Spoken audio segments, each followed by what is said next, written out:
ఇవాళ ఇంతెందుకు బాధ అనిపించే అంశం, ఇలా మోడీ గారు ఉండరు. సరే, రకరకాల ఆర్గ్యుమెంట్స్ ఉంటాయి. ఇలా ఒక ఓబీసీ దేశానికి ముఖ్యమంత్రి అని చెప్తుంది కదా. మరి ఓబీసీ దేశానికి ప్రధానమంత్రి అయినప్పుడు, ఒక ఓబీసీ దేశానికి ప్రధానమంత్రి అయినప్పుడు, అందులో ఈ కాలంలో సంకీర్ణ రాజకీయాలు దేశాన్ని పాలిస్తున్న కాలంలో 5 ఏళ్లకే ముఖం మొత్తి మళ్ళీ రెండోసారి రావడానికి కష్టమవుతున్న ఈ కాలంలో 2 సార్లు పరిపాలించి 3వసారి కూడా భారత ప్రధానమంత్రిగా రాగలిగిండు. దీన్ని ఏమంటారు అని అంటున్నాను. చేతకాంతనం అంటారా, అవగాహన లేనితనమంటారా, మెరిట్ లేనితనమంటారా?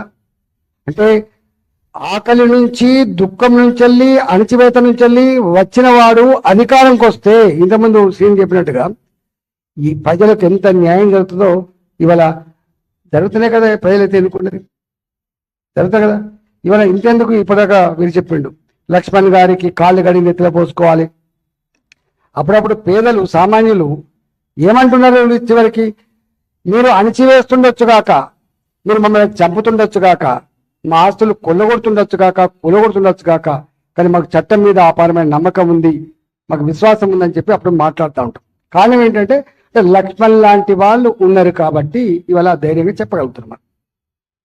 ఇలా ఎక్కడ కూడా నేను చాలాసార్లు నేను కూడా చెప్తా ఉంటా, ప్రతి రంగంలో ఒక ఐఏఎస్ ఆఫీసర్ కాన్వెంట్ నుంచి వచ్చినప్పుడు మాలాంటి వాళ్ళని దరఖాస్తు తీసుకపోతే కేవలం రూల్ పొజిషన్ చెప్తారు తప్ప దాని నుంచి డివైడ్ కాడు.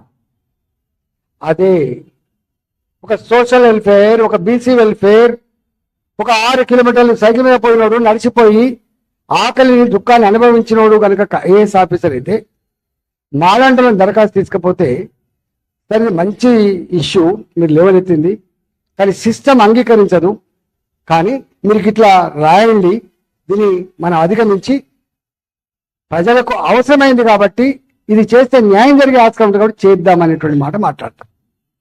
అర్థం ఏంటిది ఇవాళ అంటే, నువ్వు పరిపాలనలో ఉన్న వాళ్ళు కూడా అంతే. ఇవాళ మంత్రులుగా ఉన్న దాంట్లో కావచ్చు, ముఖ్యమంత్రిగా ఉన్న వాళ్ళు కావచ్చు, ప్రధానమంత్రిగా ఉన్న వాళ్ళు కావచ్చు, ఇంతకుముందు చెప్పినట్టుగా నీకు ఐఏఎస్ ఆఫీసర్ కావచ్చు, ఐపీఎస్ ఆఫీసర్ కావచ్చు, ఎంత పెద్ద తేడా ఉంటుందో. ఇప్పుడు మీరు చెప్పినట్టున్నది, ఒకరు వస్తే ఎట్లా వస్తారు, ప్రసాద్ గారు వస్తే ఎట్లా వస్తారు అంటే వస్తారు డెఫినెట్గా. వడ్డించేవాడ కాడ నీ ఉంటే తప్పకుండా వచ్చే ఆస్కారం. రాజకీయాల్లో వంశపార్యం ఉంటుందో లేదో కానీ వీళ్ళ మాత్రం వంశపార్యం చాలా ఎక్కువ ఉన్నట్టుగా మాత్రం వినిపిస్తూ ఉంటాయి. ఎట్లా వస్తుంది కొద్దిగా ఇంత సపోర్ట్ లేకపోతే ఎట్లా వస్తుంది చెప్పండి. ఇవాళ నేనున్నా అంటే నా కొడుకు కొంచెం రాజకీయాలు రావడానికి కొంచెం ఆస్కారం ఉంటుంది. నేను జడ్జిగా ఉంటా, నా కొడుకు జ్యుడిషియల్ పైకి రావడానికి ఆస్కారం ఉంటుంది. ఇవాళ ఎక్కడో కాడ గింత సపోర్ట్ లేకపోతే ఇంకొకరు పైకి వచ్చే ఆస్కారం లేదు. అక్కడక్కడ అప్పుడప్పుడు తన్నుకొని వచ్చేవాళ్ళు, సొంతంగా తన్నుకొని వచ్చేవాళ్ళు అభివృద్ధి చెందంగా చూసినాం, కానీ సపోర్ట్ లేకపోతే ఎక్కడ వచ్చేటువంటి ఆస్కారం ఉండదు. ఇక్కడ మనం చూస్తూ ఉంటాం, వాళ్ళ నాయన కొంత లిఫ్ట్ ఇచ్చిండుగా నేను పాక్కుంటూ పోయినా కాబట్టి వచ్చిన. కానీ సమాజం అయితే హోల్గా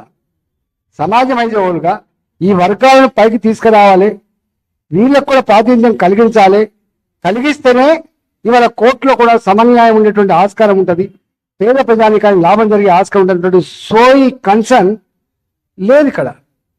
కాబట్టి ఇవాళ మీరు ఏ డిమాండ్ అయితే చేస్తున్నారో అది రాజ్యసభలో ప్రస్తావించినా, లేకపోతే పార్లమెంట్లో ప్రస్తావించినా, ఇంకెక్కడ ప్రస్తావించినా ఒకటి మాత్రం జరగాల్సిన అక్కడ ఉండే, ఇంతకుముందు వక్తలు చెప్పినట్టుగా అట్లీస్ట్ కొంతమందిని పంపాలి, న్యాయం అదని చెప్పి ఆ సోయన వాళ్ళకు ఉండాలి. సోయి తప్పిల్లు కాబట్టి అది గుర్తించలేదు కాబట్టి ఇవాళ మనం డిమాండ్ చేస్తా ఉన్నాం. కాబట్టి డెఫినెట్గా ఎక్కడో కూడా ఇప్పటికైనా కూడా ఈ వర్గాలకి, అన్ని రంగాల్లో దూసుకుపోతున్న వర్గాలకి ఒక్క మాట చెప్పాలంటే, ఈ సమాజాన్ని మోస్తున్న వాళ్ళు, సమాజానికి బుక్కడు బోబెడుతున్న వాళ్ళు, సమాజంలో అన్ని రంగాలు రాణిస్తున్న వాళ్ళు, ఇవాళ నేను చూస్తున్న బీసీ-బి, బీసీ-డి, ఈవెన్ ఈడబ్ల్యూఎస్ కంటే కూడా ఎక్కువ మార్కులు వస్తే సీట్లో రాని పరిస్థితి వచ్చింది. బీసీ-డికి బీసీ-బికి అసలు ఓపెన్ కాంపిటీషన్ లెక్క ఉన్నది. అలా ఓపెన్ కాంపిటీషన్ కూడా ఎక్కువ ఉండదు. మన ఎగ్జామ్స్ రావడానికి పోతే పిల్లలకి వాళ్ళు అన్నారు, ఆ రిజర్వేషన్ మీద మన పిల్లలు విపరీత ఆందోళన చేశారు. కాదు చేసేటప్పుడు ఇటీ చేస్తాం. కానీ ఎంత దుర్మార్గం అది. అంబేద్కర్ గారు చెప్పినట్టుగా, మేధావులు చెప్పినట్టుగా హక్కుల కోసం కొట్లాడాలి, సాధించుకున్న హక్కుల అమలు కోసం కూడా కొట్లాడాలంటే ఎంత దారుణమో ఒకసారి అర్థం చేసుకోండి. అంటే జీవితాంతం కొట్లాడే మనం కొట్లాడే వీళ్ళకి ఏం పని లేదా? వీళ్ళ పనే ఊకే గిదేనా? కార్డు కొట్టించుకోవాలి, ఊకే మీటింగ్ పెట్టదు ఉండాలి. అంటే మీరు మీరు మీ బాధ్యతను విస్మరించకుండా ఉండి ఉంటే ఇవాళ మేము ఈ పరిస్థితి వచ్చేది కాదు. అందుకనే కారకులు మీరైనరు. ఇవాళ మీరు కొట్లాటోళ్ళమేమో ఏదో మాకు పనికి లేక కొట్లాడినట్టుగా మమ్మల్ని ముద్రేసే ప్రయత్నం చేస్తున్నాం. ఇది మంచిది కాదు, సమాజానికే మంచిది కాదు. గుర్తుపెట్టుకోండి. నేను అనుకుంటాను ఇది ఎల్లకాలం నడవదు. ఎక్కడనో కాడ తప్పకుండా మరలబడ్డ తెలంగాణ అని చెప్పి ఇప్పుడు శ్రీనివాస చెప్పిండు. దేశం మొత్తంలో మరలపడ్డ జనం ఉంటారు. ఆ జనానికి సపోర్ట్ చేసి మట్టి ఉంటుంది, దాన్ని మర్చిపోవద్దు. అనేక ఉద్యమాలకు అనేక రకాల సందేశాలకి తెలంగాణ ఒక వేగుచుక్కలాగా ఉంటుంది. కాబట్టి మనం ఇలా మన అడ్వకేట్ కూడా తెలంగాణ ఉద్యమంలో మీ పాత్ర ఏదో నాకు బాగా తెలుసు. మేము పోని జాగాలకు మేము నిషేధించబడిన జాగాలకు మీరు పోయి ఎట్లా చేసిండ్రో మేము కళ్ళారా చూసినాం. కాబట్టి ఇవాళ డెఫినెట్గా మీ స్ఫూర్తి గొప్పది, మీ ఐక్యత గొప్పది. అనేక రకాల బాధలున్నాయి, ఇవాళ చెప్పొద్దు. ఇవాళ అడ్వకేట్లో చేయరంగానే అందరికి రావు. మా శ్రావణ కానీ నోరుంది కాబట్టి పైకి వస్తాడు. ఇవాళ ఇంగ్లీష్ రాక కొంత ఒక 5 ఏళ్ళు సస్టైన్ కాక కొంత ఇబ్బంది పడుతున్నారు. ఇవాళ కనీసం ఒక 5 ఏళ్ళన్న అడ్వకేట్లకి ఒక 5,000 రూపాయలు స్టైఫండ్ అని ఇవ్వాలి.